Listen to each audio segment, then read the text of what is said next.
We are live with the lunchtime episode of Living with Annietude and Mila DeChant. And I wanted to introduce my friend and a very special person. She's so special that we made a special lunchtime episode to hear her today. She is a heart culture and DEI scientist. I want to learn all about what exactly that means.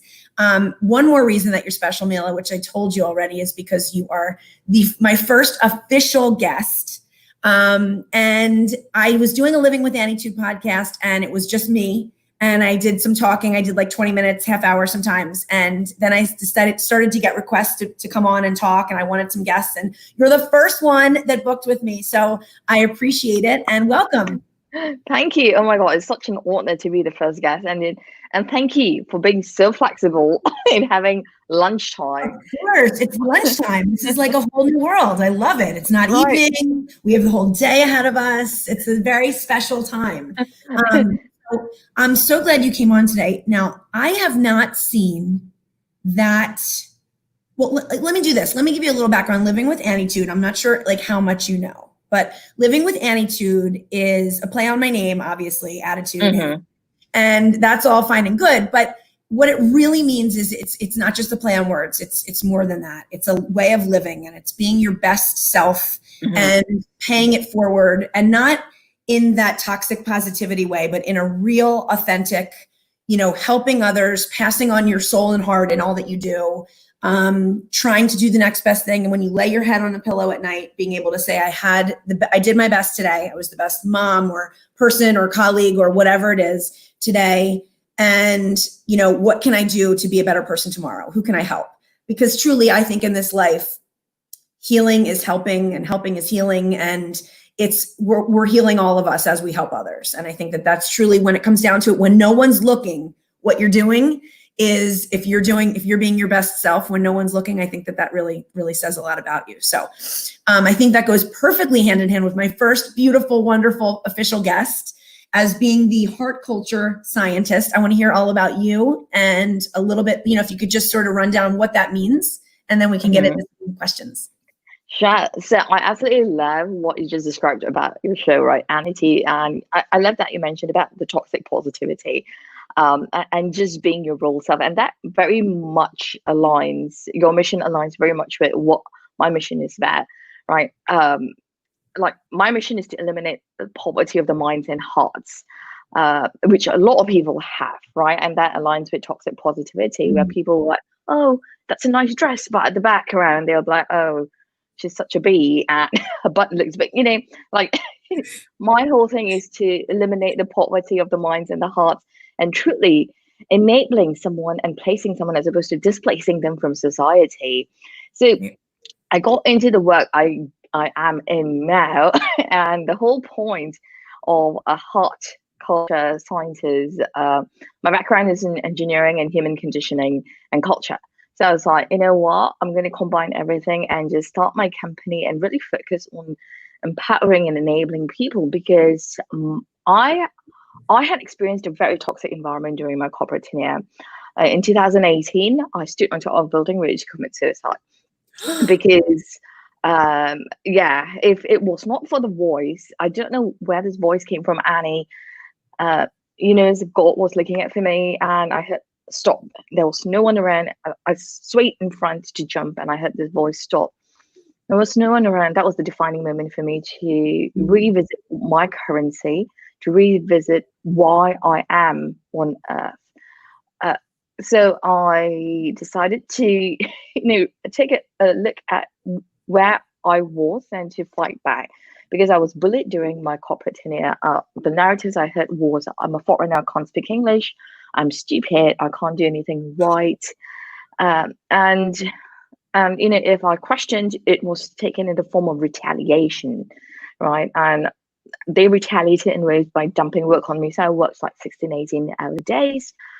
And my job description kept on changing, and I was told not to speak with anyone without their permission. I was told not to reach out to anyone without their permission. I was told to send all the emails that I was about to send out to get vetted before I could send it out. Wow. And wow, marginalized and just pushed down. My God. Yeah. I was isolated, ostracized, dehumanized, demonized, and I fought back. Because it's like, no, I'm not going to let other people from a space of privilege to bully me, from a space of scarcity mindset to bully me, to take away my confidence, my identity, because I quickly noticed that my identity corroded, my confidence corroded. Mila started dissipating, and then I was like, you know what? No, I'm not going to let this Mila who does the mustache dance, who's bubbly, to dissipate.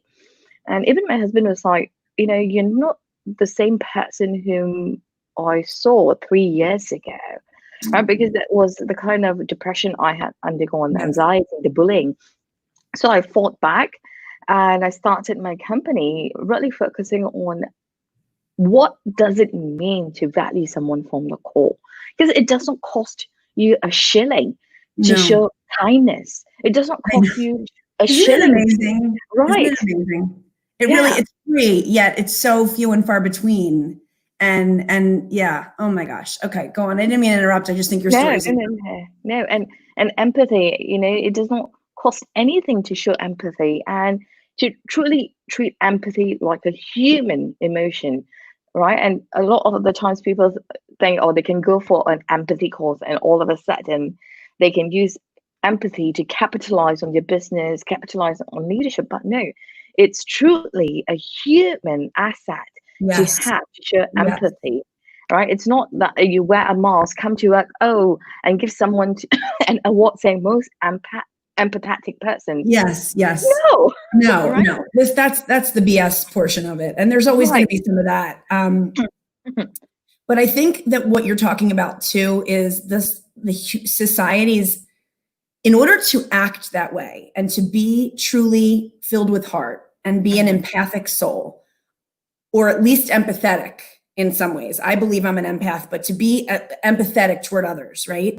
I think you have to have self-worth and self-love. And I think that when you can act that way and marginalize someone and have hatred towards someone and others and retaliate toward them, or, fight someone like you, who's such a kind soul, and trying to do good. And, then you really just don't have a whole lot of self-love, because I don't think you can show it to others if you don't have it. I think you have to have that. Do you agree? Bingo. Yeah, bingo. No, I agree. If you can't, I don't know if you watched AOC give that speech, you can't say that you are. She's my favorite person on earth right now. I want a shirt that says it. I'm like obsessed with her. Yeah. So, you can, she said something that really hit right in the head, right into the heart. You can still be married to a woman and be a really bad man, right? You can show toxic masculinity. You can still have daughters. You can still portray that image that you are a family man and still treat women like shit. And that is exactly how I look at empathy and leadership as, right? You can still show kindness and love to your family and come to the workspace or society and treat other people like shit, right? Excuse me. That's okay. And empathy is not something that you decide to switch on and switch off. It's not an air conditioner. It's not a hat that you put on. No, it needs to come from within.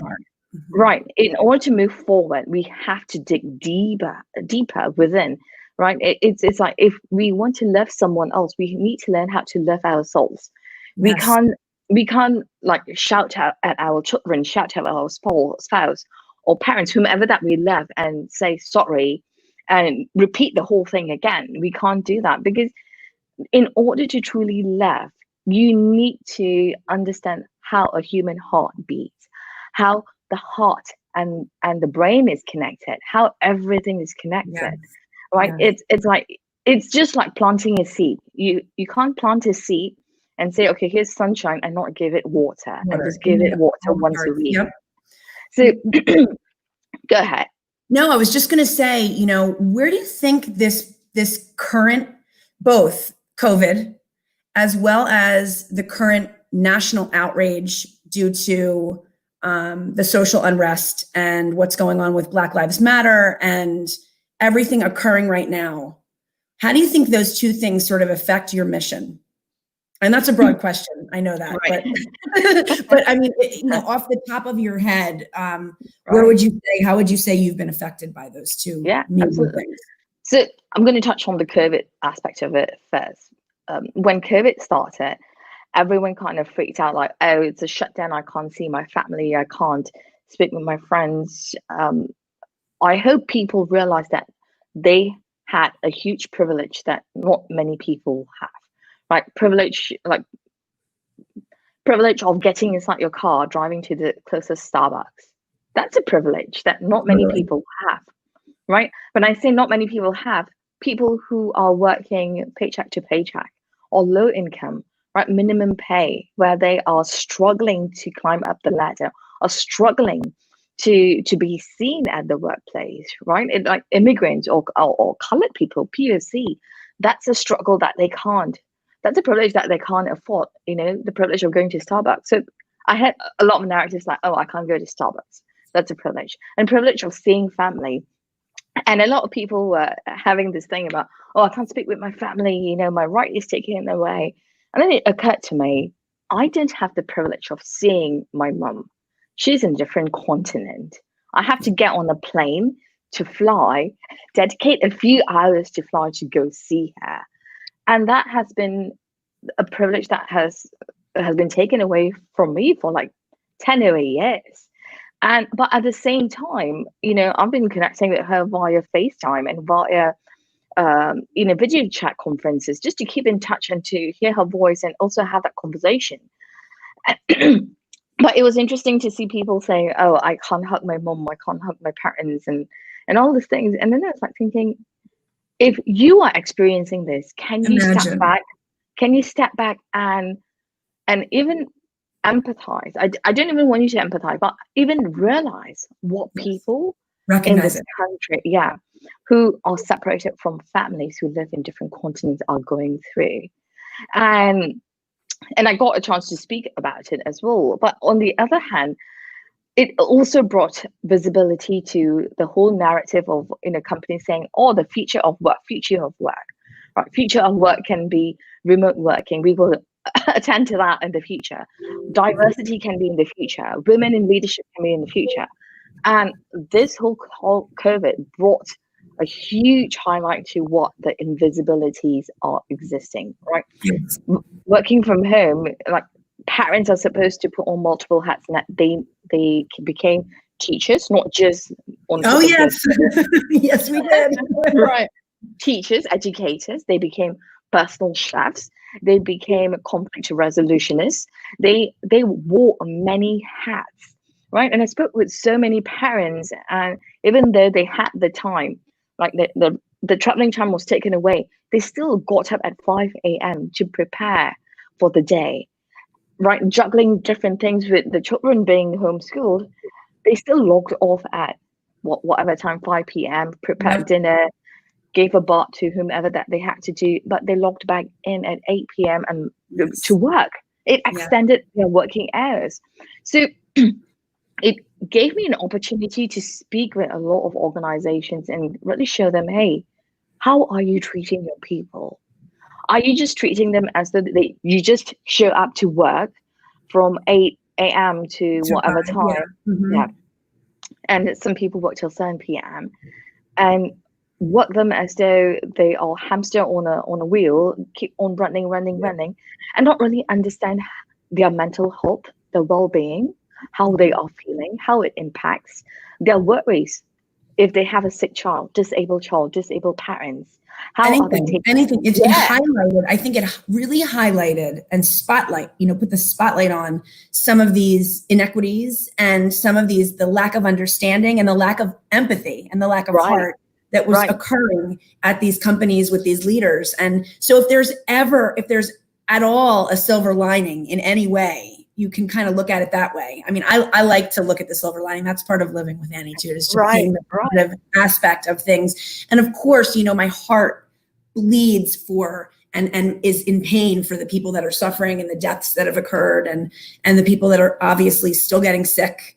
And then the newest waves and spikes of cases and deaths, of course. But the silver lining is, and Mike wrote You are both so enlightening. It's all perspective. Great conversation. He's such a good support. Such a good one. That one.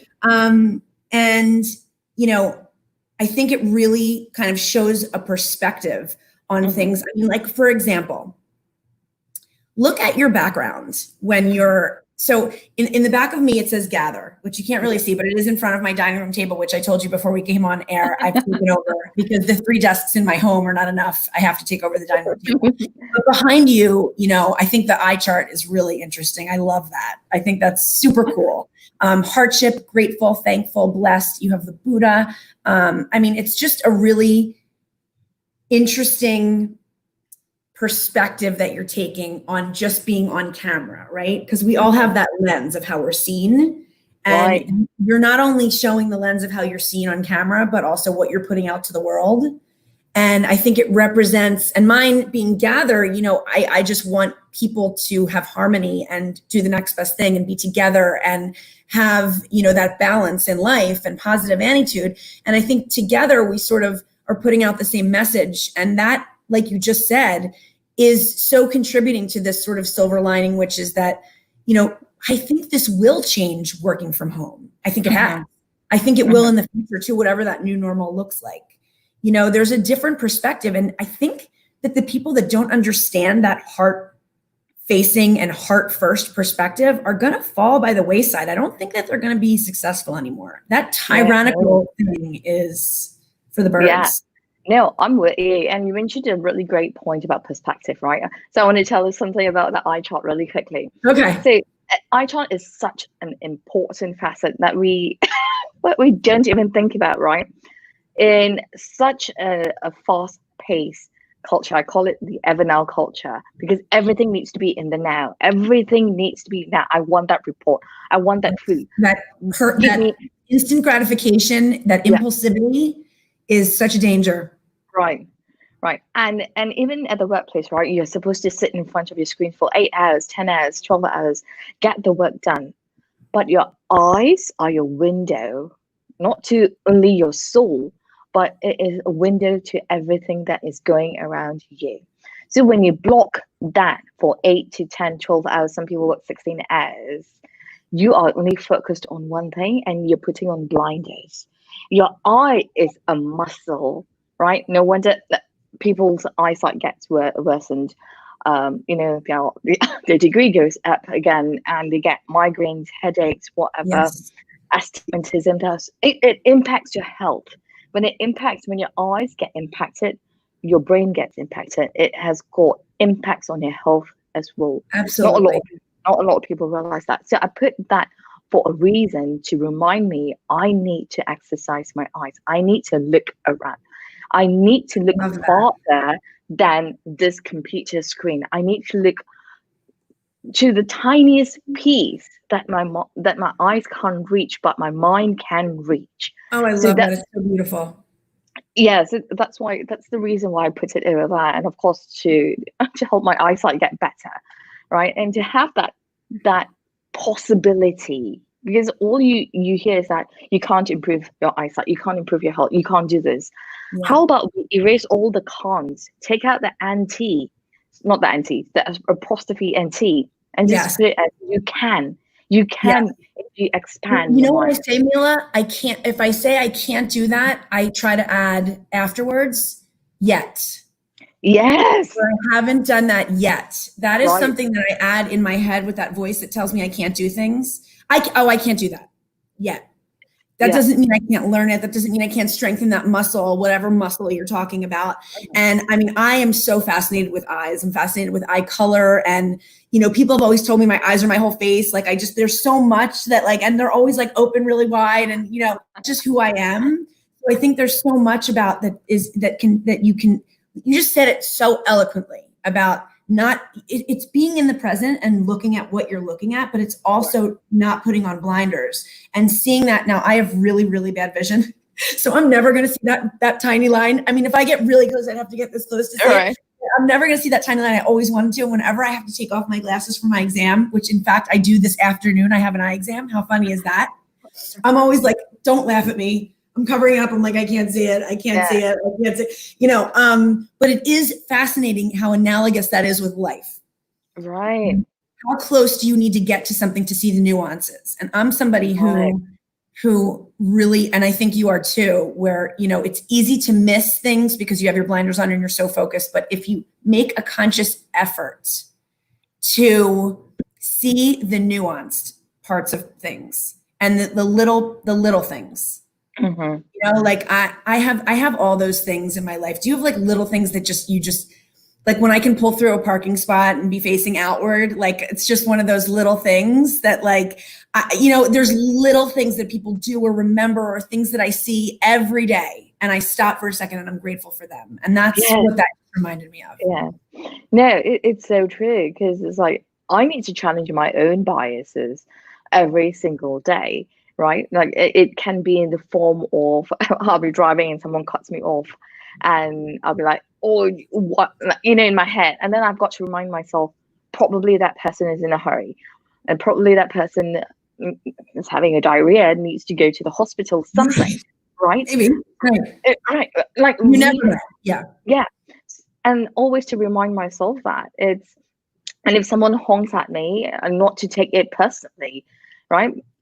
Probably they're having a bad I'm telling day. you, if someone honks at you, if you smile and wave, it always makes it better. Like if they're already angry, they're probably just like getting more angry. But I'm always like, "Hi, how are you?" I act like they're honking at me to say hello. I mean, it really does work. Hi, good to see you. I'll turn on my music. And I'll start dancing. That definitely pisses really angry people off more. I have to tell you, it does. But it brings more smile and laughter into the world. Mike just said the world is in need for each person to create their own Annietude and #hardship within the workplace or version of it. If that goal can be reached, the world would evolve and elevate humanity. Yes, Mike. Yes. He's so good. Yeah.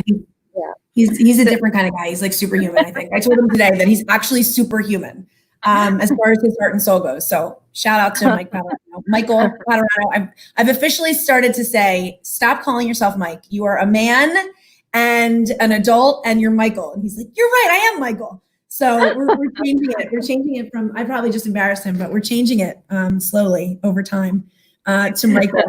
I can't make my name longer. I'm just Annie, you know, so I can't, that's the full name for me. You know, people are like, what's your real name? I'm like, Annie. What's your like full name? I'm like, Annie. Like what don't you got here? It's not Annabelle, it's not Annalisa, it's not, you know, it's Annie. So but go ahead. My sister-in-law's name is Annie, and she's one of my favorite sister-in-laws, and her name is Annie too. So and she lives in Wisconsin. So every time we go back to visit Wisconsin, I always call her Annie. Oh, I love it. Now you can say that to me. Yeah, you know what you have to tell her? You have to tell her she has Annietude. Yes. Or my daughter, my 8-year-old says, you have a bad Annietude today. If I like say something negative, I'm like, I can't believe this is getting turned on me like this. Like what? So what I wanted to do is come back to your mission and sort of how it's been affected by like social change right now and what's going on and all the Black Lives Matter and the movement that's happening. And is there anything you want to say about that or how it's sort of been affected? So the Black Lives Movement it came as a tsunami. And I'm glad that it came as a tsunami, because this is not something new. It has been going on for years. It has been going on for decades, right? And the Black community are fighting for their voice to be heard. I've seen how Black people are treated. When I first came to the United States, I was in Wisconsin. I've seen how people are treated. I've seen how people have been ostracized. You know, the kind of labels, even the food that they eat, right? They immediately like condescend to a point. The narratives I've heard being imposed onto them is, oh, do you like chicken and watermelon? That's such a condescending term to use onto them. Well, I've seen how they are treated, not just in the school spaces. I've seen them how they have been treated in the workplace, in communities, right? We should not be treating another human as a subhuman. We should not be treating another human as Even animals get treated better than colored people. So we need to start questioning ourselves. What is making us feel uncomfortable? What is making us feel that fear?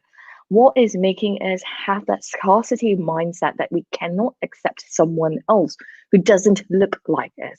And we You know, can't fear. then yeah, and we can't use the narrative as to you do not belong here. Because when you're saying that, you yourself do not belong here. Everyone came from somewhere else originally. And Yeah. that brings back to the question, where are you really from? Right? Yes. You came from somewhere else.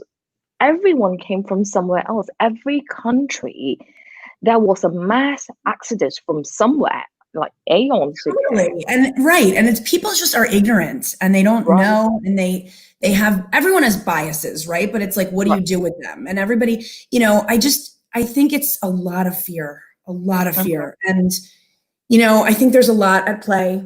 But I think it all comes down to your mission and my mission, which is changing and rounding out the edges of perspective. Right. Things don't need to be so sharp on the ends. Mhm.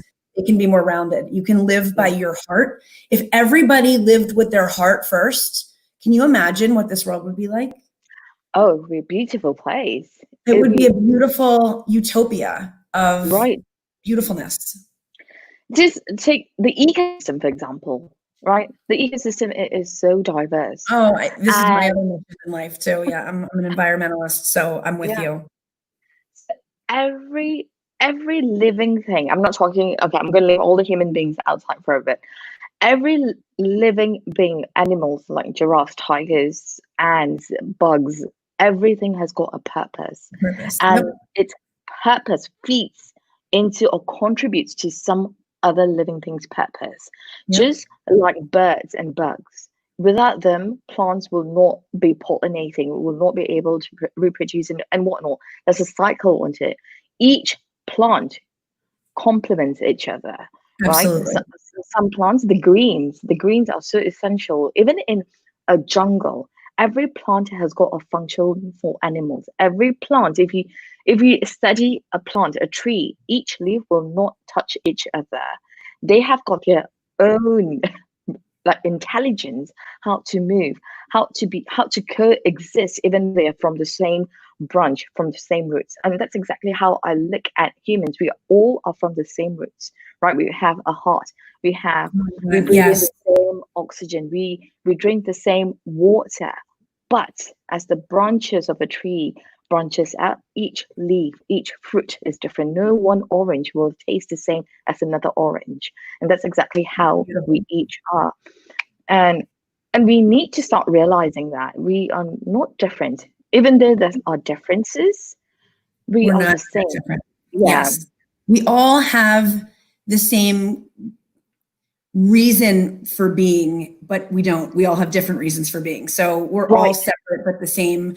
I think it's so important what you just said. I wish that more people could hear you. I'd love to get your message out more, just about how if you learn that and if you go down to the very ecosystem that we live in every day, we can really explain sort of what we're doing here and why it's Right. important to be led by your heart and your heartbeat. Right. This is breaking because I have to drink. Do you know I have a hydrate bottle that blinks when I have to drink? So if I you see love my it. drinking bottle, that's why. Yeah, it tells you, and it's synced to an app. It's synced to an app, so I know how much I drank during the day, so I can stay more hydrated. It's really fun. I love it. I love it. But Um, so yeah, we're toward the end already. We talked for 28 minutes and 45 seconds. oh Yeah, wow. we talked really fast. We had so much, and you had so much good stuff to say. But if you're in the last like minute and a half, or I mean, if we go a little over, that's okay too. But like, what's your final sort of? First of all, you have to tell me your favorite word because words are the love of my life. And secondly, you have to give me just like a final sort of what you want to leave the audience with. Oh wow. I'll start with what I want to leave with the Take audience your time, first. though. Take your time. So what I want to leave with anyone listening out there, I want you to take this in and really digest that you are a powerful tool, and you have a reason why you are here on earth. And the reason is not to devalue yourself or to devalue anyone else. The reason is to know that you can impact someone, and that someone can be your sibling, your mom, your parent, a friend, a stranger. It is your uniqueness, your unique heart that can impact someone else. And know that you're worthy. Know that you are a winner, because there's no such thing as failures. There's no such thing as losers, right? Even if a plant dies, it rejuvenates. Even though there's a rainy day, the sun comes out. It's all about reflecting and having perspective. If something goes wrong, draw into your perspective as to why did get your Annietude straight, you know? Yes. Like, get heart-centered. I'm with you. My God, I love your message. It's so aligned with mine. We really need to partner more, because I think we're so on the same page. Yeah. And the word, my favorite word is, well, 2 words. Okay. A few words. You have 2. It's I can and I will.